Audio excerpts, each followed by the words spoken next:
Today you'll see two pair of stable knit trousers. I have a lot of classic features, super fun to sew. I have a sneaky shorts version and I dreamed of my trouser version for a long time. Hi sewing friends, I'm Karina from liftingpinsandneedles.com. Welcome to this channel that is all about sewing, limitless sewing, and I'm here to share with you some knit pants. Now this episode has been a long time in the making, both in sewing my two pairs and also preparing the sewing content for you. I hope you've already watched my sneak peek episode that I posted a few hours ago, all about the welt pockets you will find in this new pair of pants. Now, these are called Bridget and it's new from Love Notions. These were elaborated in collaboration with Whitney from Tomcat Stitchery. So she was involved in all the design process and making the pattern. And these are super nice pants that have a lot of features that you would see in woven pants, but you can also sew them in stable knits, of course, and then you get the comfort of the stretch, plus you look really sharp. So these are meant to hit at the waist. They have a curved waistband. There's a left and a right waistband, an inner and an outer waistband. So it's not just one piece. You have to put several pieces together and it turns out amazing, a great fit. There's a fly front zipper. The way to sew this one is really easy, I find. You will see how to sew it in today's episode. And at the back, you have back waist stud, which makes the fit amazing. At some point of the darts, you cut through and that's where the welt pockets go. They can be fake or real. I mean, they can look exactly like a welt pocket, but just not be a pocket. Or you can actually add the pocket bag and make them real. So you would have seen that content that I filmed for you in the previous episode. I decided to make it a standalone video. Now on the front, you also have pockets. These are slant pocket openings. The pocket bags on the inside go all across the front. Super nice support there. Your tummy feels amazing on. And then you have a straight leg silhouette all the way down. There's 30, 31 and 32 inch inseams here, and there is a full belly option as well as a standard belly option. Because the Bridget trousers are brand new, they're going to be 24% off through next Monday, the 13th of October. I will leave you my affiliate link at the top of the comment section, pinned. Super easy for you to spot there. Click on it, head over to the website. If you end up purchasing through my affiliate link, you don't pay anything extra. It's just that I receive a small commission back from Tammy, who owns Love Notions. So one of the ways I create an income for myself, creating helpful content about sewing that you can enjoy here without any cost for you. If you use my link, I'm always super grateful. For the fabrics, you really need something that's bottom weight and structured and neat, of course. This is not designed for woven fabrics. If you make it in woven fabrics, they're not going to fit. They're going to be super tight. You're going to be very uncomfortable. At the bare minimum, 25% stretch. Vertically, you also need some give.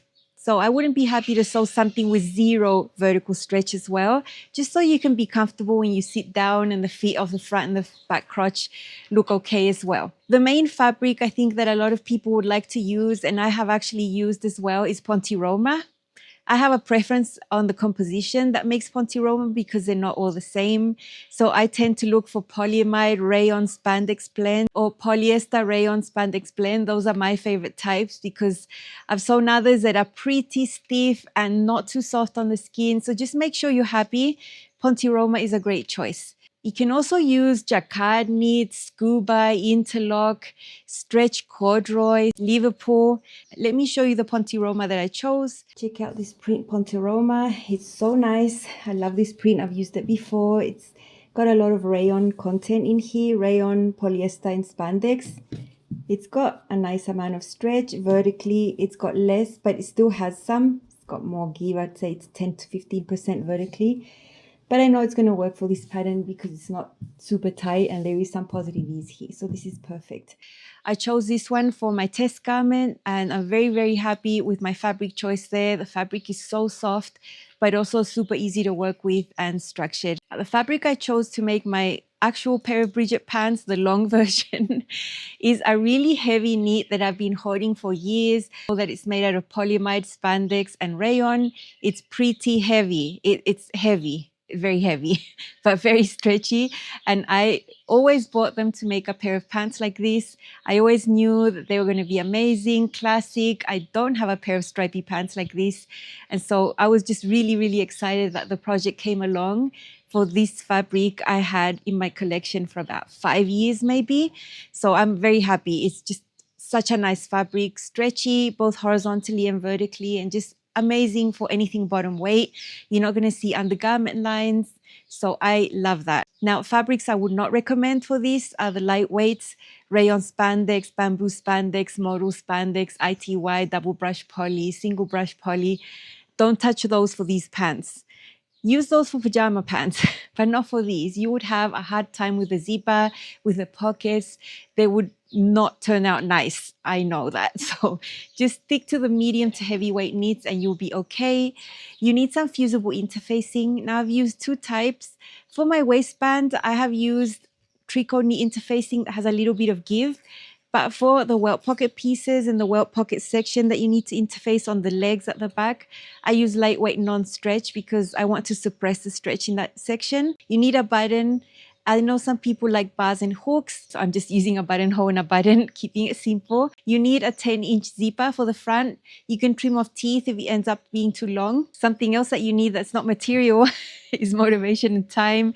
These are pants that are not going to take you one day to sew or just an afternoon to sew. They will take a little bit longer than that, but it's going to be so worth it. If you're loving the sewing content here at Lifting Pins and Needles, please don't step out of this episode without tapping on the like button. It takes you half a second to do, and it really helps my channel grow here on YouTube. Hopefully more people that love doing this can find my little sewing corner here on the internet. Now for sizing, you have 0 to 32 US, up to a 59-inch hip. There is a standard and a full belly option. I have used the full belly option once before to make my mama skirt. And it's basically for those who have a larger waist size than hip size when you look at the chart. So if that is your case, it's going to give you a little bit more ease at the waist if you choose the full belly option. It's going to have separate waistband pieces and you're going to be much happier rather than trying to blend sizes. So that is an option. I think it's great. The waist, depending on the size you sew, you're going to have pretty much 0 ease to maybe 1 inch of ease. It just depends on the size. They're not all the same. The hips, the same, vary a little bit, but it's around 2 inches of positive ease at the hips, which is perfect. I mean, remember you have stretchy fabric, so you're going to be very comfortable. You're not going to have something that's glued onto you. You're going to have a bit of space, and when you sit and move and live your life, you're going to be comfortable as well. I love the amount of ease that these pants have. I think it's perfect. Inseams 30, 31, 32, they're all on the pant leg. Easy, this really straight, so any length adjustment is really easy to do. And for these, you can do it at the hem because it's a straight leg. It doesn't flare out, it doesn't taper in. I'm choosing the standard belly option because my waist and my hips fall within the same size. I'm using a size 14 right now. I'm using the 32-inch inseam. It's perfect for me. I'm 5'8". It's just perfect. Now for fitting adjustments, as usual, I measured my pants, I pinned on the waistband, I drew my seam allowances, I measured the front and the back rise, compared it to mine. And it was so easy because the only change I needed to do was add 1/2 inch to the center back of the back rise, tapering to nothing at the side seam. And that's how I'm going to be comfortable. I'm so happy. It was so painless.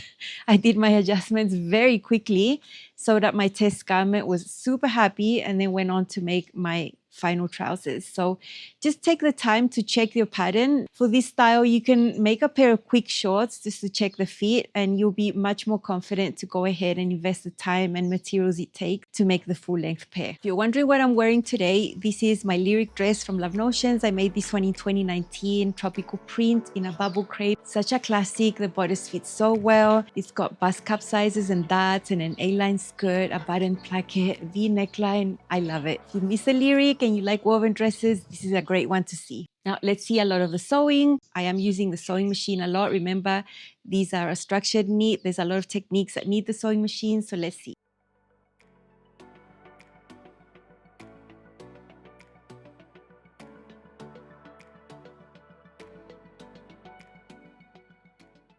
Here I have a bunch of little pieces that need interfacing. I'm doing block fusing as always. This is the pocket piece for the welt pocket. It's interfaced partially. There's 2 lines there and you need to interface around that. So I decided to do it with block fusing as well. So I calculated where I wanted that to be and I just interfaced the whole thing. I have 2 layers right here. This would have shrunk this way, and I've done this before where if I interface afterwards, this doesn't end up a rectangle, it ends up like this. because of the interfacing reacting to the knit and shrinking it. That has happened to me. To avoid that, I'm doing it like that. So this is what I'm going to cut out now for this welt piece.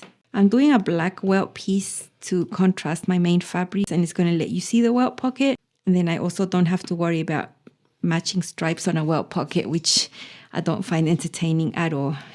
These are the waistband pieces. The back is simple. I did extend it so that I could cut it, not on the fold because it just comes up to here. So I added paper. I have one layer that's interfaced on the top and the layer underneath isn't interfaced. I'll cut them both at the same time. For the right and the left waistband pieces, they're different. The right waistband is longer than the left one. So if I were to put this on like that, it's that much smaller. But to make my life easy, I have certainly done it before where I cut them, properly. But I'm just going to cut the right waistband 4 times, 2 interface, 2 not. And then when I'm sewing, I don't have to worry about what's the right side, what's the left side. When you're actually pinning the waistband to the pants, you're going to find out that one side is longer and you need to cut excess off. And that's so much easier. So I'm going to use this pattern piece to cut this out and then the same pattern piece to cut the other side. I'm not going to use this left waistband piece. You'll see it when I pin it onto the waist. Then I'm going to, on one side, end up trimming about 1.25 inches off. And that's easy peasy. So I'm just going to trim these. This is another piece that needs interfacing, the fly shield. It's just one piece. Cut out the shape, cut these all out, and then I'll be ready to sew. I'll show you the other pattern pieces. These are the 2 leg pieces for the Bridget trousers. This is the front, this is the back. For the front slant pocket openings, you have pattern pieces for that interfacing that you fuse on there to stabilize it. Also, the fly extension is stabilized with interfacing right there. I want to suppress stretch completely in these areas, so I'm using non-stretch interfacing there. This is the back. There is a dot right there. There's 2 little dots for the pockets if you want to do those. Here are the other smaller pieces for the Bridget trousers. These 2 pieces here for the pockets. This is the piece that goes onto the front leg. That's the slant pocket opening here. I'm using a stretch cotton. So it's a stretch woven. It has a little bit of stretch horizontally. Whenever I do stretch pants, I try to mimic that a little bit with the pocket lining. So I don't want to use something that doesn't stretch there. This is the pocket bag. This is the hip area. The slant is going to be around here. So this completes the hip area and it goes all the way to the fly, as you can see there. Over here are the waistband pieces, the back and the 2 fronts. The top layers are interfaced, the layers underneath are not. Fly shield, welt pocket piece. I'm doing the fake welt pocket. So this is going to be a little piece that will cover everything from the inside right there. These are the 2 front legs. I've got the pocket pieces right sides together along the slant right here. This is what we're going to sew. I'm going to sew with this layer on top though, the layer that's interfaced because it's the most stable one. And we're going to sew this with 3/8 seam allowance.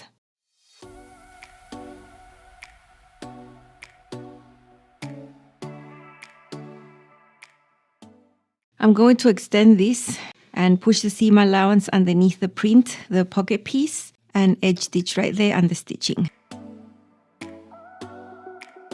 How cute is this? No one's ever going to see it though.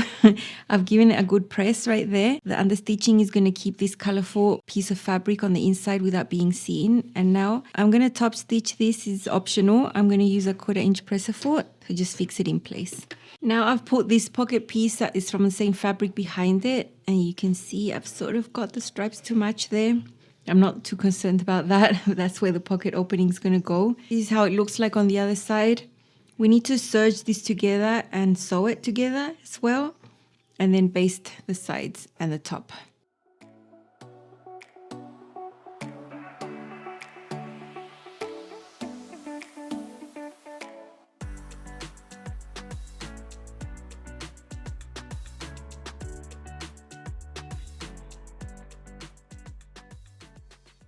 This is the left leg. If I were to put this on myself, this would be on my left side.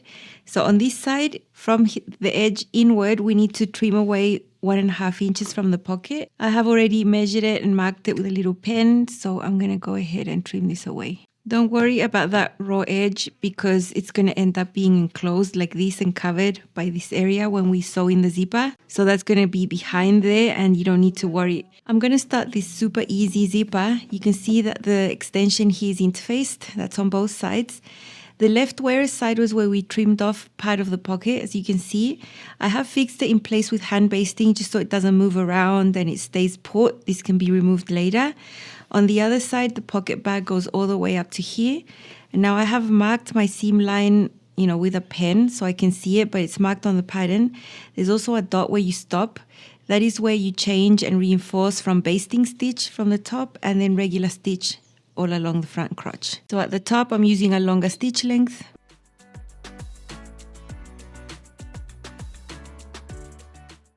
There's my dot. Reduce my stitch length and reinforce. And here at the bottom, it's 3/8 seam allowance.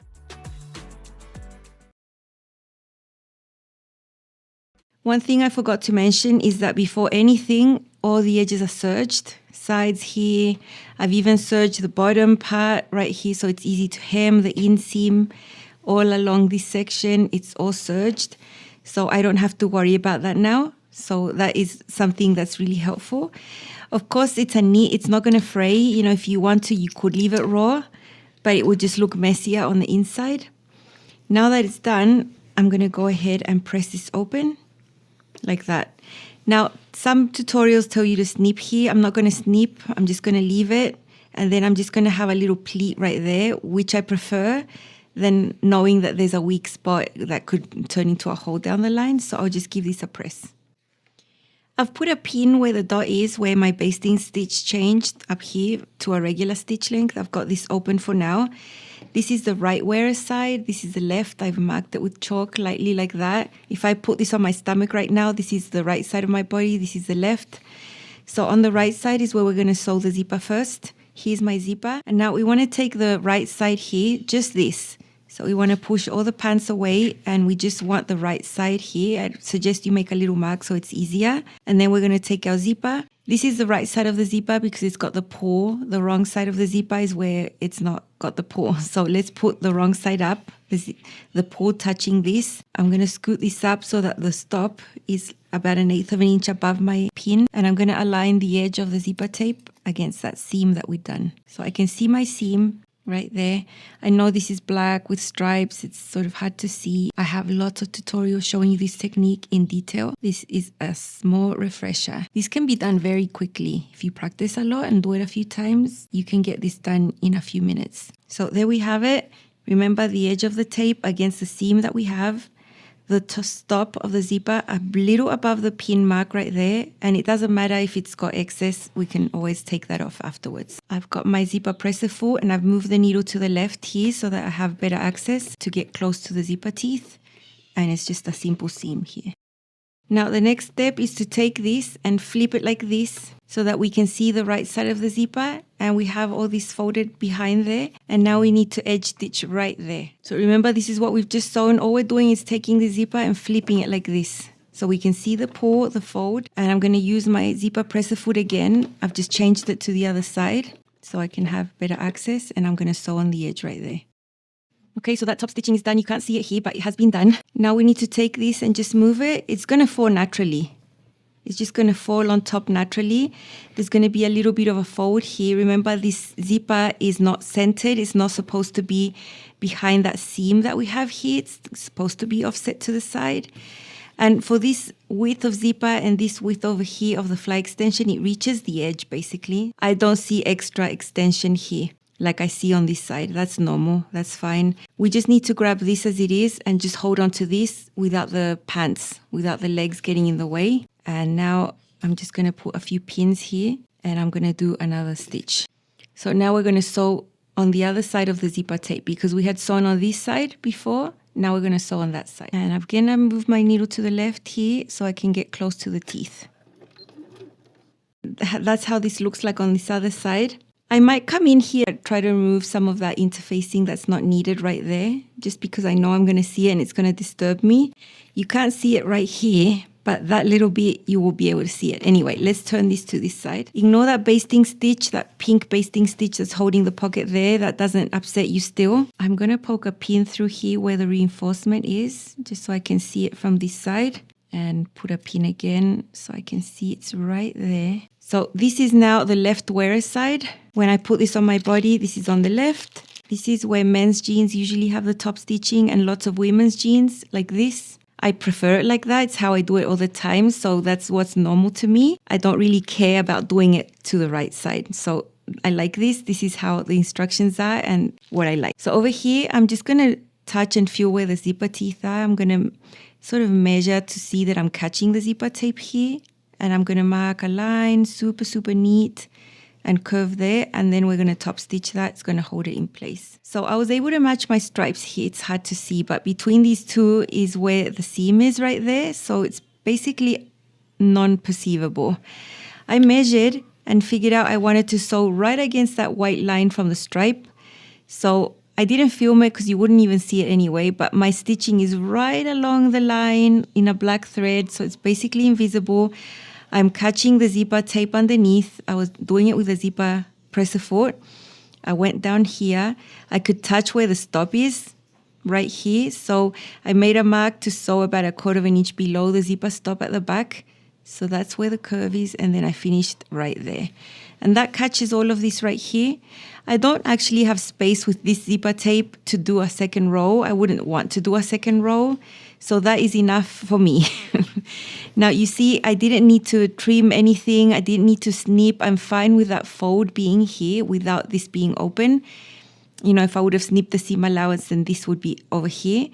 But it's still going to go together anyway. So I'm quite happy with that and conserving the integrity of this area without snipping. When I did this top stitching, it caught the pocket that was underneath. So I can remove this basting stitch I had there before. And now I can just open up and release this seam that was just a basting stitch that we'd done previously, and that's going to open up this and expose the zipper that's behind it. So I'm just going to, remember, I'll leave you links to all my zipper tutorials so you can see them and you can see more detail. This is just a refresher. There. Take away all these threads and all of that. But that's how it goes. It's super, super firm. You know, when you pull up your pants and you wear your pants, you will never see the zipper because this is the center of the pants, but the zipper is offset that way, about 3/4 of an inch. So you'll never see it. And what goes behind here now is the zipper shield, which is going to cover that, and you're never going to touch this with your stomach or your skin or anything like that. This is the shield. It's interfaced. I'm just going to fold it lengthwise. There's a little curve underneath. I'm going to sew that with a 1/4 inch seam allowance right here, flip it. And then when it's flipped, then I'm going to serge this edge right there. I'll just do that off camera. There it is. I sewed the bottom, flipped it. As you can see, there's a little seam, and I serged this. And now we bring this back. Now I cut the longest of these. I cut the full belly option, which is a little longer. I can always trim away. This edge that has the serge section is going to go against this edge right here that we have space. And this is going to cover this, cover the zipper tape right there. And I'm just going to align all these layers right here. And I do have space right there. I'm going to use my 1/4 inch presser foot to just sew this together here. Here on the right side, where that little curve is that I've sewn, I'm just going to pick a spot here and do some stitching. I don't do bar tacks. My machine doesn't do them very well, and I don't enjoy doing that. So I'm just going to do a few little stitches here back and forth. No one's going to see them, and it's going to hold the shield in place at the bottom. So I just did it right there on this side. It caught the shield right there, and it's going to keep it in place. And that's how this is going to be when we wear the pants. This, of course, I'm going to trim it all away later. These pants have some darts at the back. I'm sewing them from the tip at the bottom. Careful to place my needle in by hand and just leaving it, no back stitching, and then going to the widest part of the dart. At the bottom, I'm doing a few knots here, so it's going to be a nice clean finish at the tip. I'm going to repeat this on the other side. It distorts the stripes a little bit, but that's fine. I think that looks cool on the back. This dart is going to be pressed towards the center. Here's where the back crotch would be. This is the side, so that's where it goes. From here to there are dots marked where the welt pocket is going to go. Up to this point, we're ready to sew the welt pockets. I'm not including that in this episode. Please watch the episode before that included all those details for you. And then once you have the welt pockets done on each of the back legs, we can go and put them together, right sides together, and sew the back crotch seam, where we're going to pick up with the sewing now. After sewing the pockets, whichever the ones you're doing, the real ones or the fake welts. Now it's time to sew the crotch together. So I've got both back legs right sides together. I've got lots and lots of pins because I'm trying to match up these stripes. I actually cut one leg at a time so I can match them up. It's 3/8 seam allowance and I'm using a narrow zigzag for this.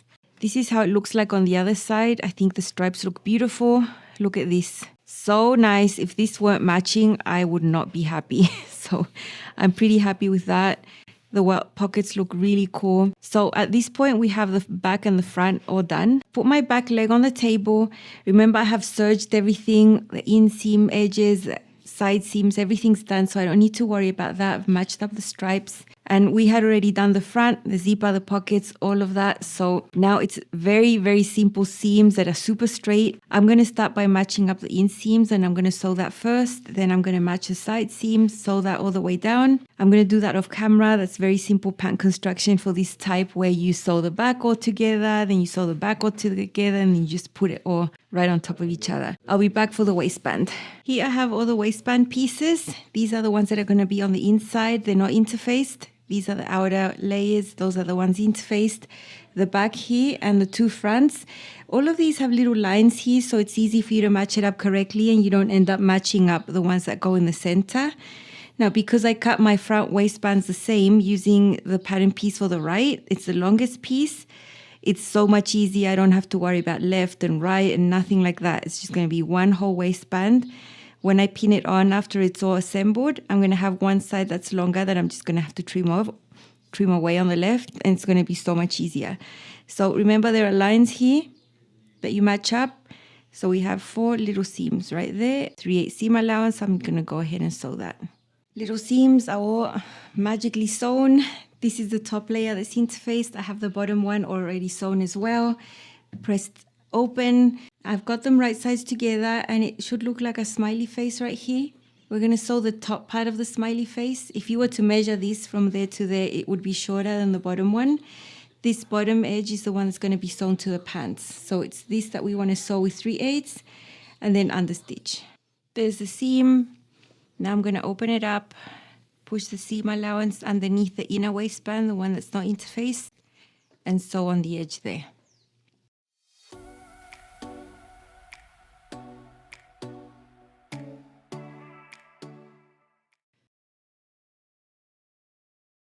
Okay, here is the waistband, understitched, I pressed it.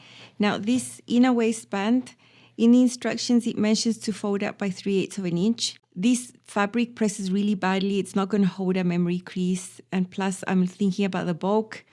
So what I did instead was just serge the edge. I'm going to do a slightly different technique, but it's basically the same thing. Up to this point, we're still putting the waistband right sides together with the pants, the interfaced one. So I've lined it up at the center back. I've lined it up at the side seams. It fits perfectly 1-to-1, all good. There are the dots. Over here, when we go to the left side, this was the side that I knew we needed a shorter waistband, so I knew that there was going to be excess here. I knew it was about 1.25 inches extra, so I made the line there and it's perfect. I still have the 3/8 seam allowance there to finish that edge of the waistband. So I know I have to trim that away. On the other side, on the right wearer's side, this is where the shield is. This is where we needed the longer waistband. So it's so much easier like this. You just pin it and then cut off the excess on the other side. Everything matches well. Here I also have 3/8 hanging right there. So I'm going to go ahead and sew this. This side I'm going to go and trim it away now. It's the excess I don't need here from the left wearer's side.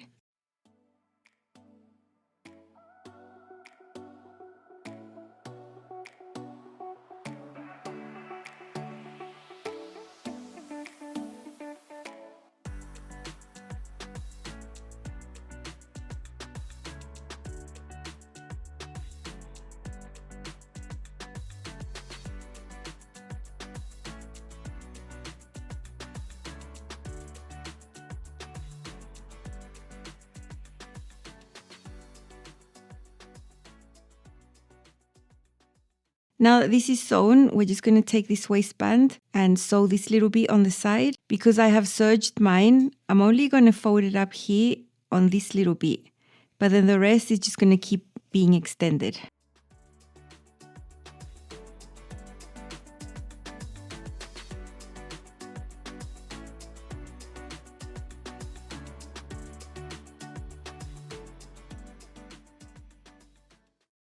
So that's it sewn with a little bit folded there, but I'm not going to keep it folded all the way. I'm going to flip this now.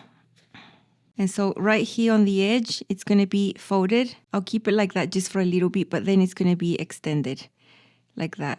And what I'm going to do is I'm going to press it, neaten it up, and then I'm going to stitch in the ditch right there into that seam, and it's going to be catching it on this side. Because this is extended, it's going to have plenty of space to catch it, so I'm not concerned.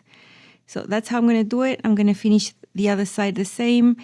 I always knew I was not going to match up these stripes. It's a curve, it's a different shape. So they sort of match right there, but then they sort of go off, and that's absolutely fine. I've got the waistband pinned. The fabric is pretty stable. I don't think I need to hand baste this. So where I'm going to stitch in the ditch right there, it's going to be catching this side of the waistband that's been serged. I don't use a special presser foot for stitching in the ditch. I just use the same one and just sew right into the seam, and I've never had a problem. I actually don't enjoy the stitch in the ditch presser foot. I find it flimsy. No one's going to see. And even though this technique is a little different, it's not visually different. I think it's less bulky because you don't get that fold on the inside, and this is pretty heavy fabric. I'm also concerned about my sewing machine here.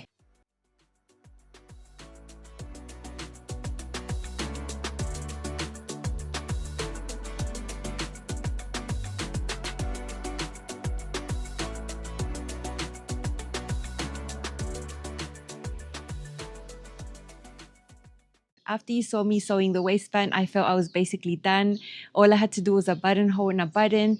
I didn't have any problems sewing my buttonhole on these. Remember, the waistband is interfaced, it doesn't stretch out. It was absolutely fine for me. And then my hem, I did it with my little hands. I didn't want to put the machine through the stripes and ruin the look when I know that a hand hem is always going to look so much nicer. So these are my gorgeous Bridgets. I love them so much. I took my time to match up the stripes here on that seam that we have there. That took ages. I knew the waistbands were never going to match because they have different shapes. This is curved, so I wasn't concerned about that at all. But I do love that zipper. So nice. I top stitched it there only once. And here are my pockets. On the inside, I have these fun pocket bags in a print, but because they're understitched, no one's ever going to know. I love that the pattern includes stabilizing these pocket entrances. I think that's always something that you should do, whether you see it in instructions or not. You will see it in these instructions, but I think it's great because these are going to conserve the shape and they're not going to end up looking baggy over time. At the back, fake welt pockets, I made them in black to not upset all the stripes going on. You can see that the back darts sort of distort the stripes there. And then imagine I tried to do something with stripes here. Oh my gosh. Yeah, no thanks. I matched these up. I made sure to cut each leg separately and mirror them. So that took ages. I mean, the cutting phase, oh my gosh, it took ages. It's worth it though, because I would be very unhappy if these didn't match right there. After that, simple, long legs right here, nice little hand hem. I made my hem allowance a little bit smaller than what the pattern instructs, just because I needed that extra bit of length right there. Let me show you these on the inside. At some point I serged at the beginning everything before doing all the sewing. I serged all the edges, inseams, everything so that I could just sew then later and press open. And that is how my zipper looks. Zipper shield right there. Pocket bags go all the way to the front. I have my print in there that no one's going to see. So nice. I don't snip into there when I do my zipper. I feel so much happier if I don't snip. And at the back, fake welt pockets right here, right there. You can see a little bit of the interfacing, but no one's ever going to see it, actually. So that's how they look. No pocket bag. You can see it goes right through the dart. And my waistband technique was a little different just because I didn't fold this in. I just stitched in the ditch, then serged. And I think that's fine for such a heavy fabric. I could hear my machine working extra full time on this one. I could hear the motor had a different noise. And yeah, I think my machine would have hated me if I had done the fold. I would have done the fold with another type of fabric, but for this one, I think this finish looks just as nice and it's folded only in the sections here of the waistband. So those are my Bridget pants. Let's see these styled a few ways. I love how they turned out. These are my Bridget trousers from Love Notions. stretchy material, heavyweight, bottom weight. I've got a straight size 14 with a standard belly option. I love the stripes and I've been hoarding this fabric for years. I always envisioned a pair of pants in this fabric. I've got it paired with a hack from the Aria shirt, which makes it cropped with a little bit of an elastic waist. Not part of the original pattern, but an easy hack. And I love how this looks together. I do have a simple cami underneath, lovely pointed heels. This is my way of dressing it up a little bit. And these pants are gonna work for dressing up or dressing down. They're so cool. I have the 32-inch inseam here and it's perfect for the length of my leg. Here you can see the curved waistband, slant pocket openings, really nice. I matched up the stripes a little here, but then they distort. That is inevitable with these stripes. The pockets are super comfortable. They go all the way across, which gives you great support here. And there's a fly zipper right there. Classic features.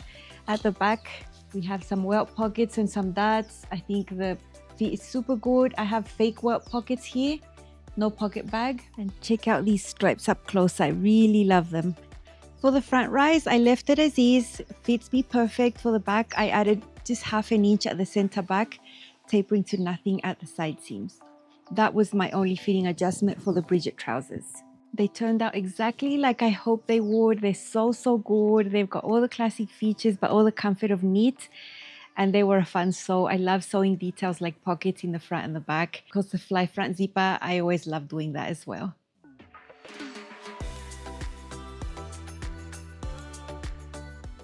The pants are black with little white stripes, so any colorful thing that I want to throw on top is probably going to work. I love it with the blue here. This is an unconventionally sewn Oakley vest, also from Love Notions. Supposed to be more sporty with a zipper, but I took all the same pattern pieces and just sewed it in linen and created facing pieces. Added patch pockets and things. Mid-hip length of the vest goes really well with the silhouette of the pants. I have the fitted cami under. It's just perfect. I love a look like this and I feel amazing. I know I love to dress up, but the next couple of looks are going to be more casual, I promise. Here, I've got my Bridget trousers paired with one of my Frankies. I made this one as a sweater because of the fabric. It's a sweater knit, obviously. And for this one, I mixed woven because I used 100% linen for the placket and collar. Really relaxed style, no buttons. This is slightly more casual, but still that polo neckline makes it a little dressy. And I really love how this looks. Any color sweater that I want would go amazing with the pants, really. I just chose the one that called to me the most.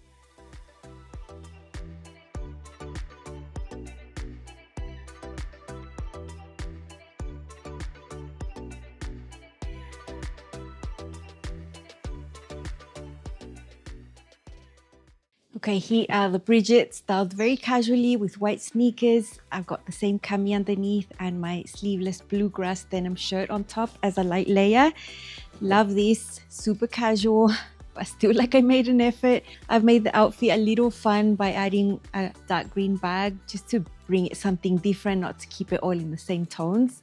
Really love this, so comfortable. So many other ways I can wear the Bridget pants. These black and whites are classics. Dreamed of a pair of pants like this and now I have it. And the best thing is that I made it. They fit amazing and I'm very happy.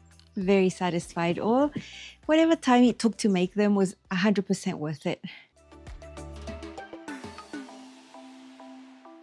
Here is my test garment. It's a pair of shorts. It's got about a 6-inch inseam. I cut them like this on purpose just to check for the fit. I had a small amount of Ponte left.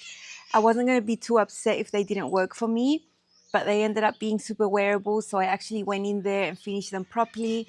What I didn't do for this one was the front pocket, so it's just plain right here. But I have everything else. I have the zipper, I have everything, the curved waistband. And the most important thing I have at the back are the welt pockets right here.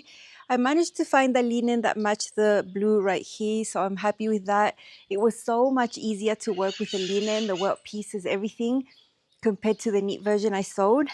So that's a tip for you. If you want a nicer experience, don't be afraid of mixing the woven in there for the welt pocket because you're basically suppressing the stretch there anyway. So a woven is going to work perfectly. Now this has the full functioning welt pocket. So this has the pocket bags, you can put your hand in there, all of that. Remember, you can see how to sew both types of pockets, the fake ones and the real ones, and their own special video. So I think these turned out super nice. These pocket bags are tacked to the dart right here, and I just folded my pocket bags higher to cover all of the interfacing and all of that. Zipper shield right here, everything really neat.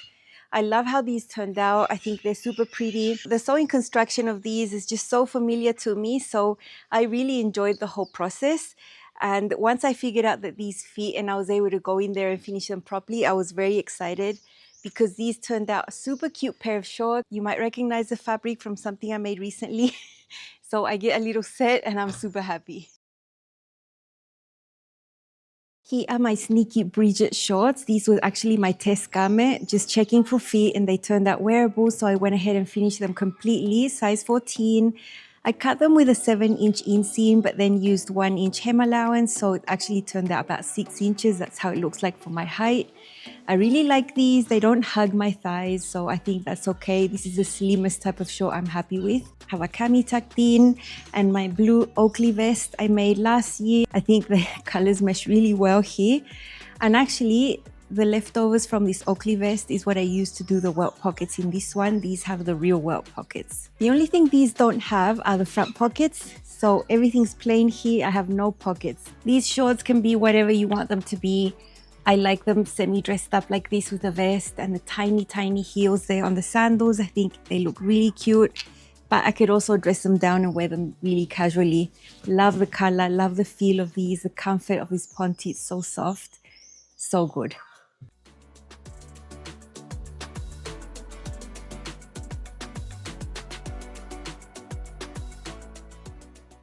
Here I've got my Bridget shorts hack with the matching top. This is a birdie from Green Style that I sewed just recently. It's a cute top with a zipper and a stand-up collar. It's a semi-fitted top. I think it's the right length and the right ease to go with these shorts that aren't fitted or loose either. So I feel extremely comfortable. A set is always a win for me, and I'm super happy to have this. I think it's really cool. I love the print. I'm not trying to look like a fake jumpsuit here. I want it to be seen that it's a top and shorts. I love it.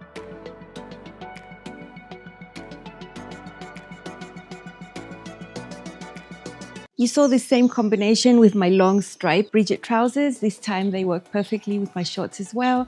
The colors are all aligned here. The denim will go over everything, and there's lots of blue tones here. Love it with the white sneakers, little cami tucked in, shows the waist of the shorts and the details. I love this, and it's so comfortable. Bluegrass for the win. If you don't have a sleeveless denim shirt, you should make one because it'll go over lots of things and you can wear open or closed. I love it open like a little layer.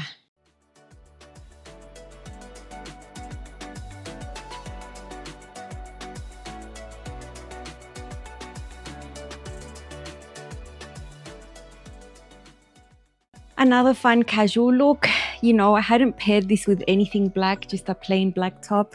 Well, the top isn't that plain. It's one shoulder tank from Pattern Emporium. I think it's really cool. I love the asymmetry. It's got a nice amount of ease, nice length to pair with the silhouette of these shorts. Love it with the sneakers, the little blue bag. It's a really fun outfit.